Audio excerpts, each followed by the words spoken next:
Hello again from my front porch.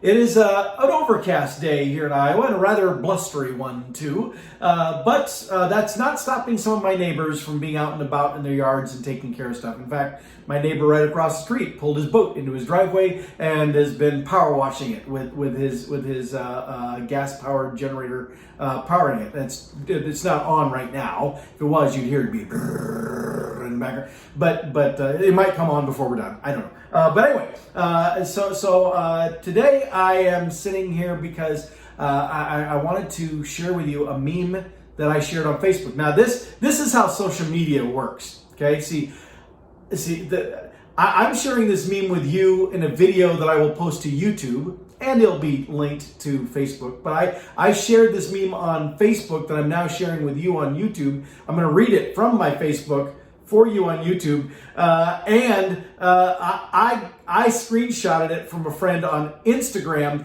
and I'm pretty sure that what they shared, they screenshotted from Twitter.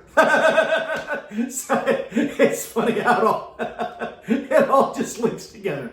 But anyway, social media sometimes can be a dangerous place. It can be a stressful place, in fact. And not just social media, but interactions in general. And this particular one that I'm gonna share with you, this is something that I had not realized was a problem for me, but I have, in the last many years here, I have tried to get out of this. I've tried to get away from being this kind of person. Not arrived, not by a long shot, but I'm making progress towards being this type of person, and I have discovered it has indeed made me a better person, more happy and content with life in general. And I'll read to you this meme so that you understand what I'm saying.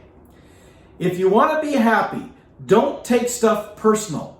Let stuff go. Let people be.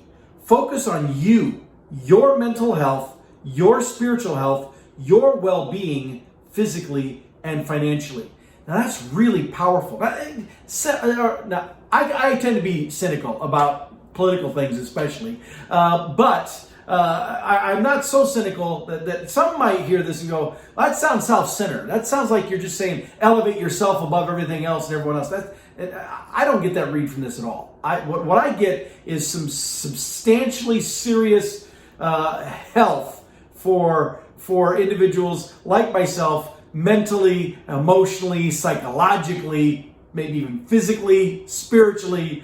I get all of that out of this because we oftentimes really screw ourselves up internally with what we think needs to be our fight.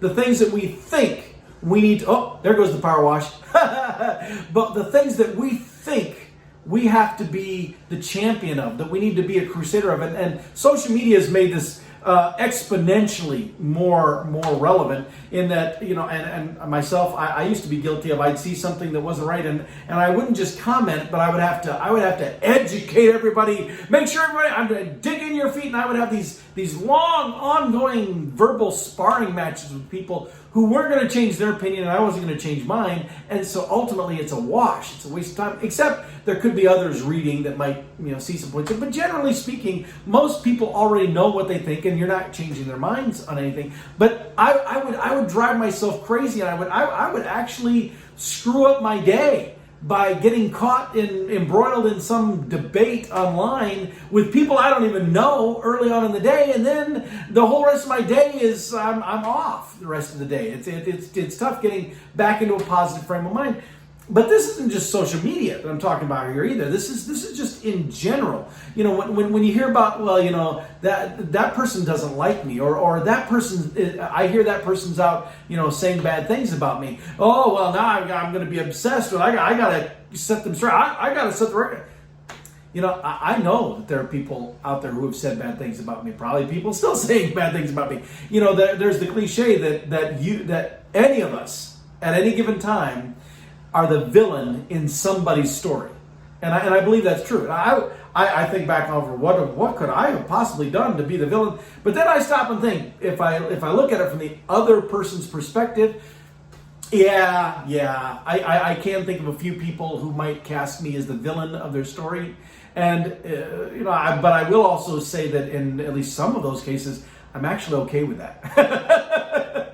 Now, there are some that I feel bad about because part of the reason I'm the villain in their story, I know, is a misunderstanding or a lack of communication. That assumptions were made and then acted on without there being any opportunity for clarifying anything. In those situations, I do feel bad about. But regardless, I can't change that. If the other person isn't willing to listen, isn't willing to give me a chance to explain this is what was going on, and they want to just grab onto what they want to believe and just go with that, there's nothing I can do to change that. And me sitting back and stressing about that isn't changing it either. It's only making me stressed.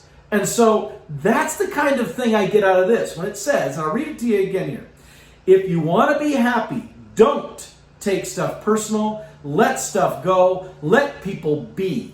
Focus on you, your mental health, your spiritual health, your well-being, physically and financially.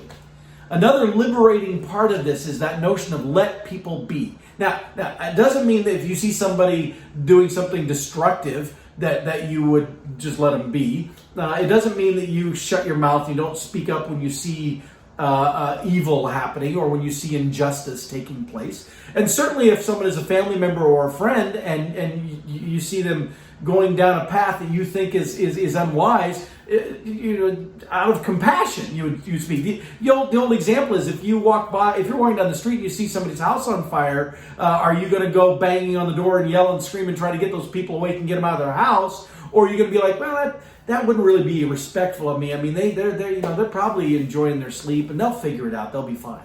I mean, if you're a decent human being, you're going to try to get the people out of the burning house. You're going to suspend the pretense of being courteous in the interest of saving their life. That makes a lot more sense. But that's an extreme case. We oftentimes take that type of analogy and we apply it in very basic level stuff. That person is doing something that I don't agree with, and so I'm now on a crusade to not only tell them how wrong they are, but to let everybody know, if you're doing this, you shouldn't be doing that. When in reality, sometimes I need to not be a Karen, as the vernacular of our day would say, that I need to just say, you know what? That's their business. That's not my business. Is it hurting me? No. Is it hurting them? No. Is it illegal? Is it harmful? Is anybody suffering because of this? No. Well then, why am I getting worked up about it? Why am I allowing something that ultimately, in the greater scheme of the universe, doesn't even matter? Why am I letting that mess with me internally?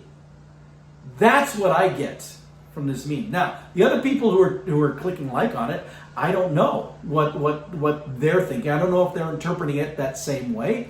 The friend who shared it on Instagram, I don't know if she interpreted it that way. The person that posted on Twitter that she copied it from, I don't know if they interpreted it that way. And who knows where it was before Twitter. So, all these different people sharing a meme like this, and in the process applying their own interpretation. And you can apply your own interpretation too. Certainly if you don't agree with my interpretation, don't take it personal. Don't let that consume you. Don't violate the very meme by going back the other direction. But in all seriousness, I know that the Paul of 6, 7, 10 years ago would have been radically different on this matter. But actually, he might have even read a meme like this and just laughed and scoffed and been like, "What a loser!" They don't take a stand on something, man. You got to have principles. And I do still believe those things. And sometimes you do need to take a stand. So, sometimes you need to act on your principles. You need to be vocal about things that you don't agree with. But that doesn't mean you need to stick your nose into everybody else's business. You are not their parent. You are not their boss. You are not their teacher. You're not their police force. You are not their savior. You are another human being just like them. You have things that you struggle with in your life, that you work out through your own experiences, and you ask for help where you need it, and you make changes. They, too, do the same thing. And if they want your help, they'll ask for it. If they don't ask for your help, maybe you got to keep your nose out. But again, like I said earlier, if it's a situation where there is obviously significant detriment to be had, yeah, you'll step in to take care of that. Either because of just your concern for people, or because of your compassion for the person that you do actually know and you see them doing that. But again, that's not what we're talking about here. We're talking about people being a busybody, sticking your nose in where it doesn't need to be for reasons that it doesn't even need to have. Keep our focus on what is important in life. Keep not the blinders, but keep the stuff that's going on to the side. Keep it peripheral. They call it your peripheral vision for a reason, because it's not your primary focus area. It's not your primary vision target. It's the stuff that's over there. It's good to be aware of. It's good to know what's going on so that you don't get blindsided by one or the other. But don't turn and look at that and then focus on that and go there. Don't make it your primary vision, because it doesn't need to be. It's not yours. Let it go. Or as the meme says, focus on you, your mental health, your spiritual health, your well-being, physically and financially. That's it. I don't know about you. I can't speak for anybody but myself. But for me, that was a very encouraging, strengthening, enabling, and even liberating meme. I don't talk about the memes I share here all the time, but that one I felt was worthy enough to really emphasize. So I'll leave that with you to mull over, to ponder. And with that, I'll see you next time from my front porch.